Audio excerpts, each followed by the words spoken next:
Hello everyone, welcome back. Today we are checking out Vezalius Bandage, an interesting name there, from the new Nijisanji generation, wave, whatever you call it. I'm pretty excited about this. This was something that was recommended by one of you, and this is a cover of The Disease called Love, which is an interesting song title already. I'm pretty excited to get into this. As I said, this is really my first exposure, and I'm assuming most of you all's first exposure to this talent's voice, at least in the terms of like music and singing. So without further ado, let's just jump right on into things in 3, 2, 1, play. Also, there was an epilepsy warning I didn't voice, but if you have a problem with flashing lights or anything, do be aware of that.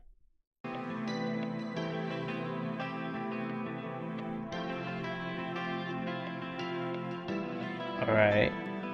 Okay.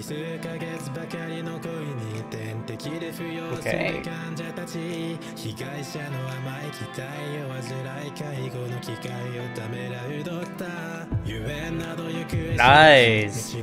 That is a good harmony there.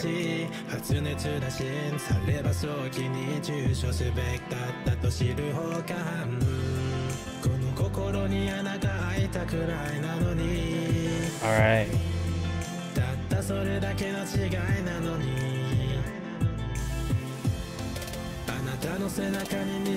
Ooh, that is an interesting digital drum there.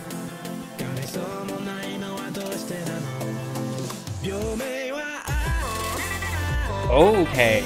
Alright. So now let's cover this first minute. So we had some interesting digital percussion choices here, you know, and I think that digital drum that came in secondarily, that we came in just recently, that highlights this vocal stutter effect, because now we're getting more pop in the treble tonalities of the drum set, but that highlights the stutter effect we're getting on the vocals right here.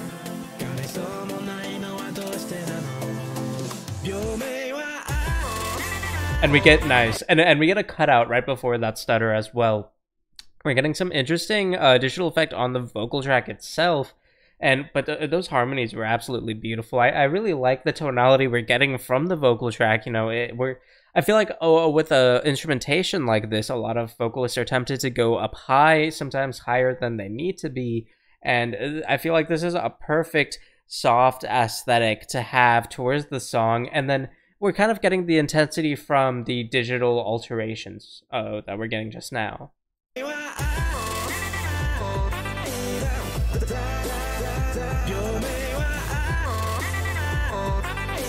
Okay. This is definitely like a radio song.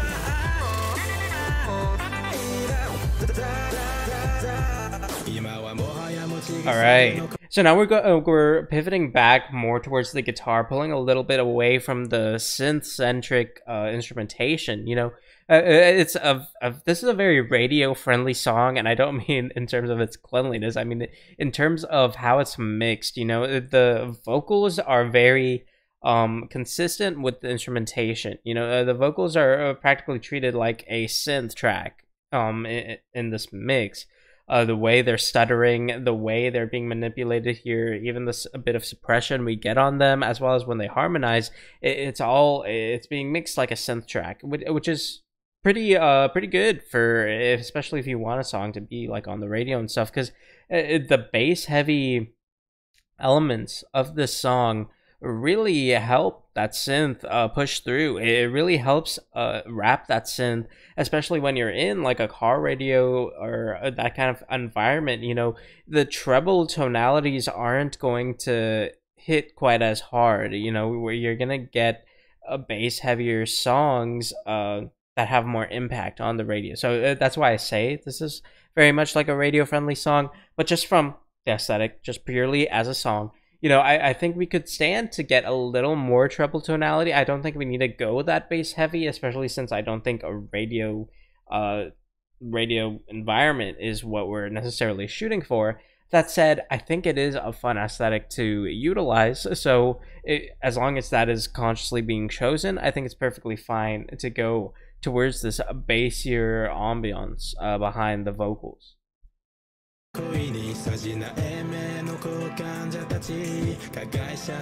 Again, getting that harmonization.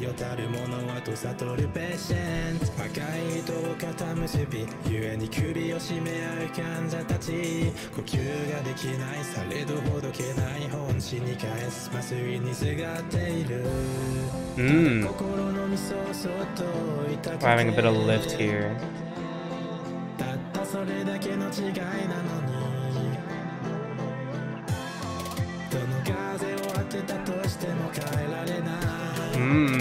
For this part, I feel like we're getting a little more of his voice into the song. I feel like I'm hearing a bit more of what his like timbre is, because we're getting a little bit of like a uniqueness that isn't intentional. You know, it's not quite it's not quite nasally per se, but you can get a bit of that nasal quality from his voice here, and I feel like that's easier to hear with this bass lift going up to more treble centric backing.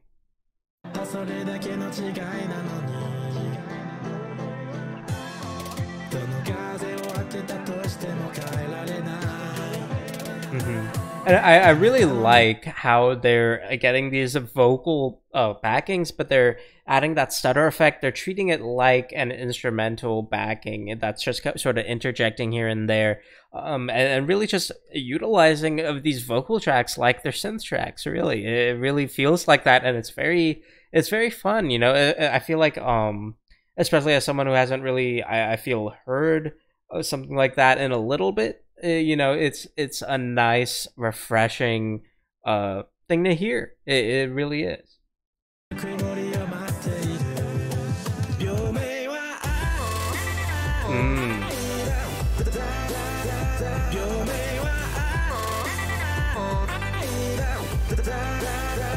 All right.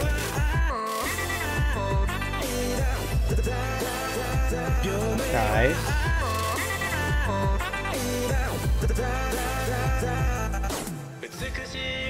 Okay, so after that segment, we're going for a more suppression. I'm assuming we're going to get a lift off. You know, we're going to pull off that suppression to let it kind of pop out again.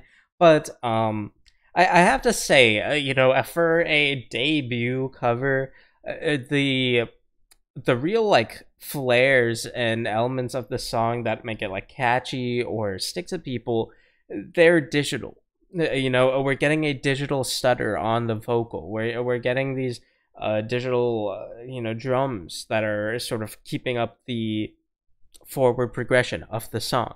So it's an interesting choice to pull back from that opportunity to showcase the vocals of the talent and have it digital instead. You know, I think that's a bit of a interesting choice. You know, I feel like we would have been able to focus more on the talent's voice if we had gotten a hook that wasn't, you know, like obviously we still get the talent's voice in the hook, and we can still hear how he projects, how he makes his voice more grand and more present, but we don't really get the technicalities, or I suppose the technical mastery of his voice, because that is being done digitally. So, you know, there's pros and cons. Pros, it's definitely catchy, and it's definitely very easy to listen to. It's very welcoming to anyone who's listening to it. But as a con, we get a less of a focus on what the talent can do with their voice. So, you know, there's some trade-offs there, and I assume that's for the talent and the team to discuss. But personally, I would have liked if we got a bit more of just what the vocalist can do, showing off the vocalist. But I still do really like the vocal tonality we're getting from it.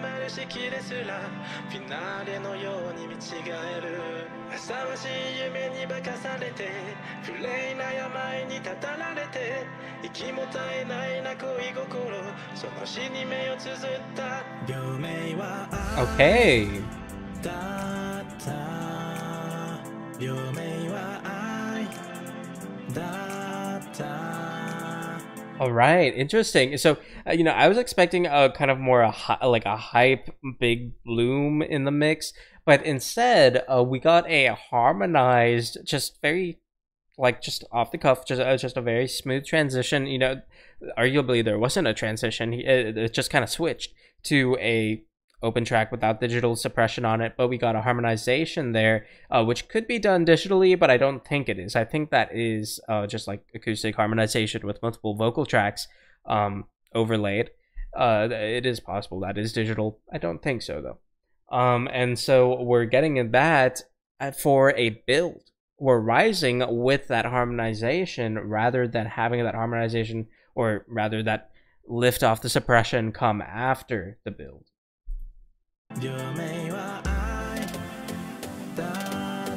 So here you can hear the synth and the percussion rising it.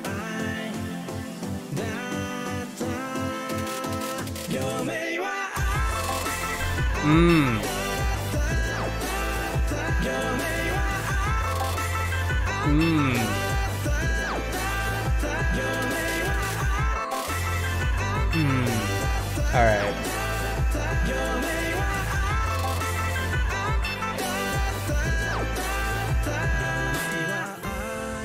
All right.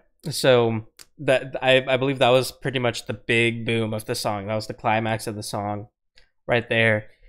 I would have preferred if they pulled off the digital effect for that one, or the stutter effect, you know, for the vocal track. I think we were getting some really nice projection, a really nice lift from the vocals. You know, there's really nice harmonization there, but we obscured it with the effect, and then we just let it kind of go into this digital mess. I feel I mean it was very catchy and organized, but I think, you know, there was a big opportunity there to show off the vocals, and we didn't do that.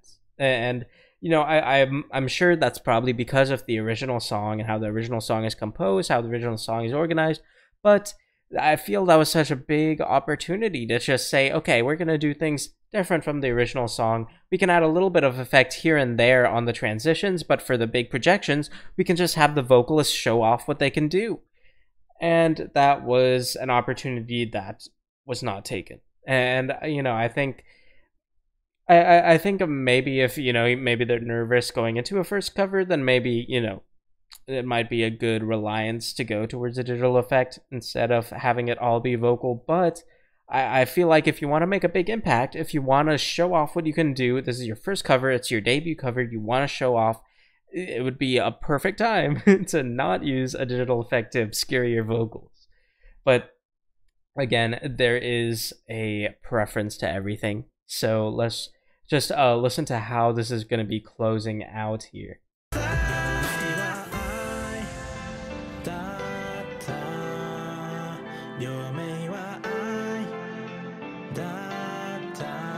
Alright. Some nice reverb there.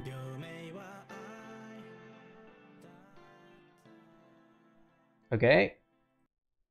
Well, that was The Disease Called Love from Vezalius Bandage. Again, a bit of an odd name, but that was pretty fun. I did really, that was a really nice cover. I did really like it.